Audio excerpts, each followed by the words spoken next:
Welcome back to Taival Outdoors.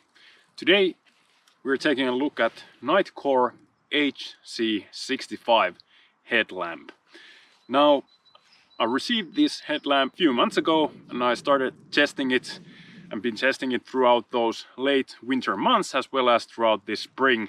And I think I have a pretty good idea what to say about this headlamp. But before jumping into the review, the pros and the cons, let's go back in time, look at my first impressions and unboxing of this headlamp.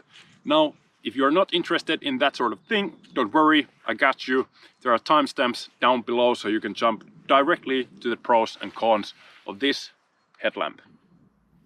Alright, so let's start with the actual unboxing of the light. Nitecore sent me this nice little Velcro patch as well. This will go to the wall. But here's the packaging itself. Very small, not a lot of extra plastic or anything like that. Typical for Nitecore. You can see the specs there. 1000 lumens, waterproof, max distance, all that good stuff. Specially designed for outdoor activities such as hiking, trekking and camping, and that's exactly why I'm reviewing this headlamp on my channel. Red light and white light. An interesting design. Full metal casing as far as I know. So let's dig in and take a look.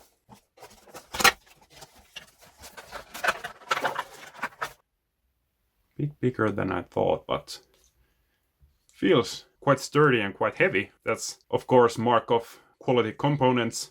So this is definitely not a cheap plastic light. But then again, that might become an issue when wearing this for longer periods of time if it's too heavy and starts to drag down. But you can see that this area that's against your forehead is quite curved. Very interesting. I haven't seen perhaps this extreme curvature in this base plate before in any other lamp. Alright, so that's that. Then this is of course the headband. Looks to be some spare parts, a couple of extra O-rings and 2 different gaskets. Nitecore warranty. Charging cable. Maybe a notable thing here is that it is not USB-C, but this is micro USB instead. And the manual, yep. Let's see how this attaches to this headband, if I can do this without any instructions.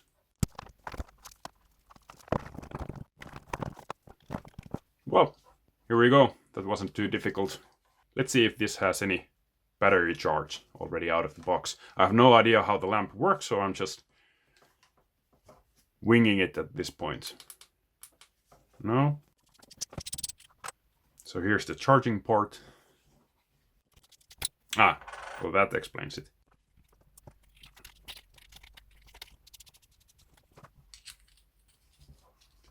There's some blinking lights, so I guess that's a good sign. I like the construction already. This feels very, very solid. Okay, let's test this out. Yep.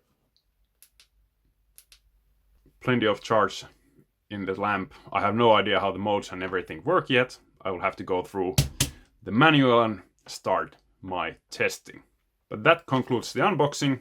Now, let's move on with the review. Take it away, future Joel.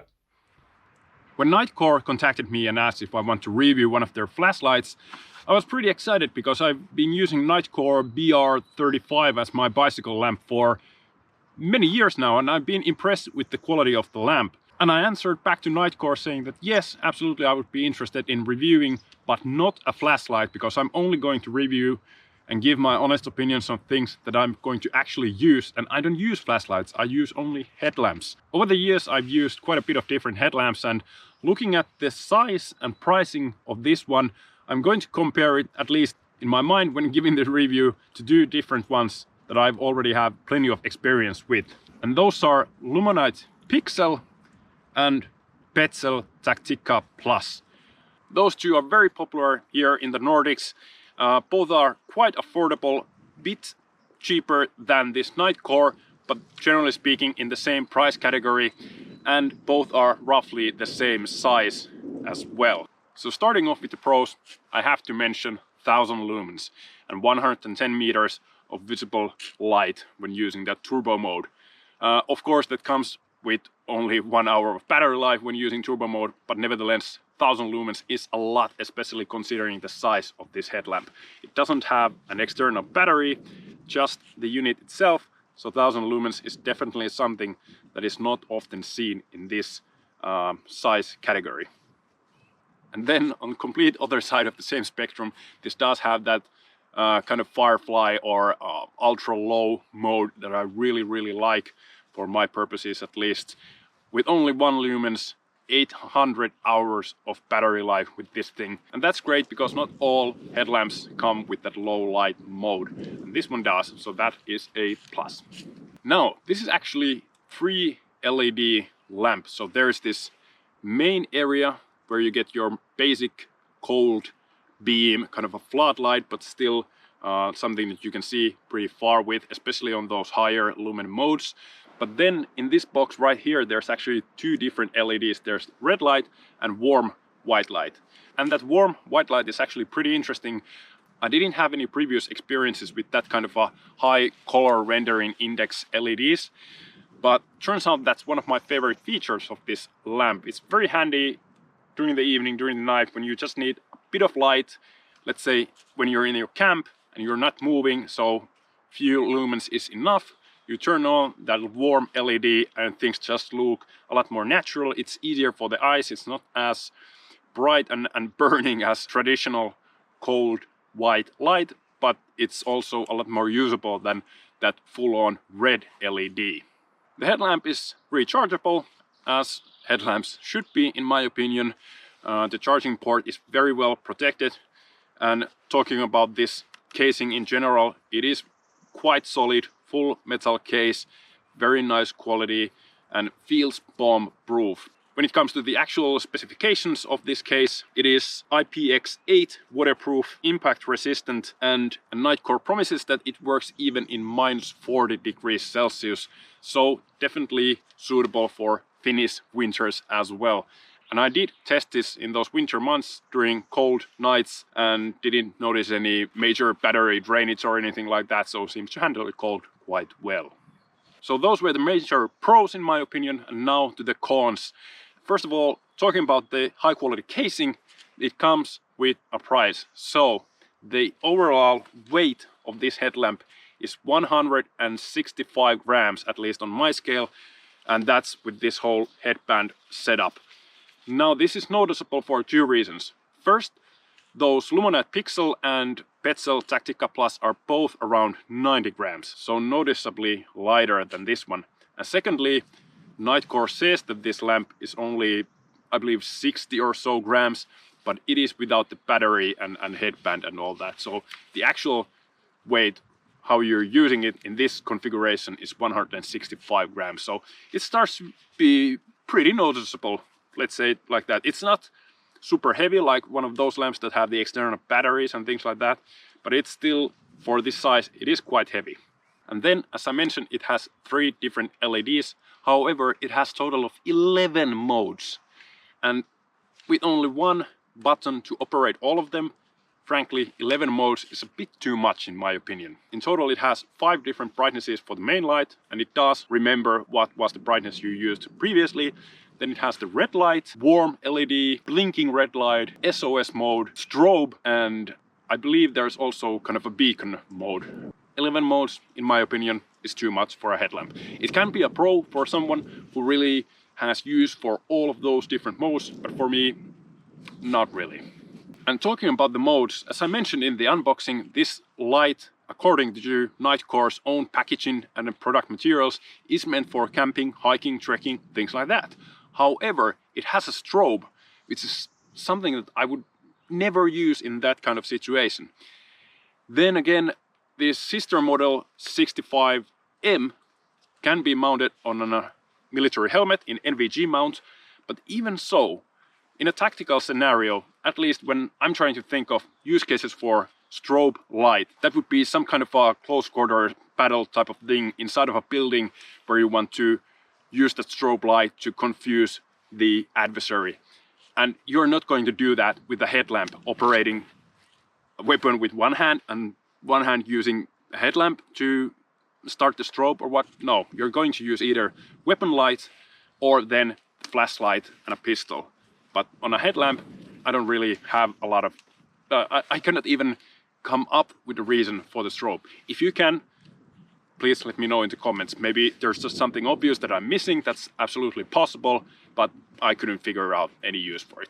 Then, about the red light, it's definitely a must-have, especially when I'm looking for all-around headlamp, because I'm using it, of course, for camping and hiking, but also in my Finnish Defense Forces reservist activities, where I need to have those low light and low visibility modes in my headlamp. However, the red LED in this one is quite bright. It's 11 lumens. That doesn't sound much, considering the main light has 1000 lumens capability, but 11 lumens is a lot more than, for example, what this Petzl Tactica Plus has. This is only 2 lumens with the red light mode.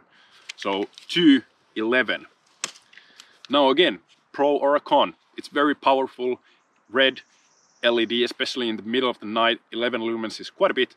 So it has its uses. But again, for my kind of tactical scenario where I would like to have that red light, it's a bit bright. So not really a major con, but maybe just something to be aware of.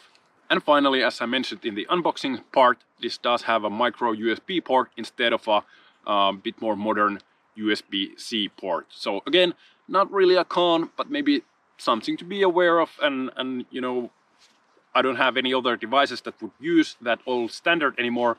So if I want to charge this on a longer trip, I would have to bring a separate cable just for this one. Frankly, micro USB is a bit outdated standard. Now, those were the pros and the cons, but what about the summary? Would I recommend this headlamp or not? Well, it depends. It's not the perfect all-around headlamp for my uses. For those 2 uses that I mentioned, so camping and my reservist activities. Why? Well, frankly, one of the main reasons is that strobe light. Because if I want to engage the red light, I just hold this button for a moment, like so. Now, if I'm going to turn off this red light, instead of holding down this button, I will only have to click once to turn it off. But remember, this turned on when I hold it down. What happens if I hold it down again? The strobe happens. So that's a really bad thing if you want to be in that kind of a stealthy mode and use only that red light, and maybe after a few days you're hungry, wet and cold, as you tend to be in those kind of tactical scenarios, then you're turning the light off the same way you turn the red light on. Well, guess what? It doesn't turn off, it turns on the strobe. So that's one thing that maybe this isn't for my reservist activities. How about then camping and trekking and so forth? Yes, definitely. It is quite heavy, as I mentioned, but it does have a significantly longer battery life, especially on those lower brightness modes compared to any of the competitors in this size range. So it definitely has those uses going on for it. Headband is good elastic. You can also take away this one band that goes on top of your head if you feel like you don't need it. Charging, very straightforward. The casing protects the charging port quite nicely, and it feels indestructible, so there is that, and I do appreciate a good solid piece of gear. So Nightcore definitely has that thing going on for them. So those were my thoughts about Nightcore HC65 headlamp. It's a solid piece of kit, no doubt about it. Has a couple of cons, but most of them are a bit dependent on your specific use scenarios. For me, it's very solid construction. There is no way that I could ever break this headlamp. It does work in Finnish winters, that is tested and proven.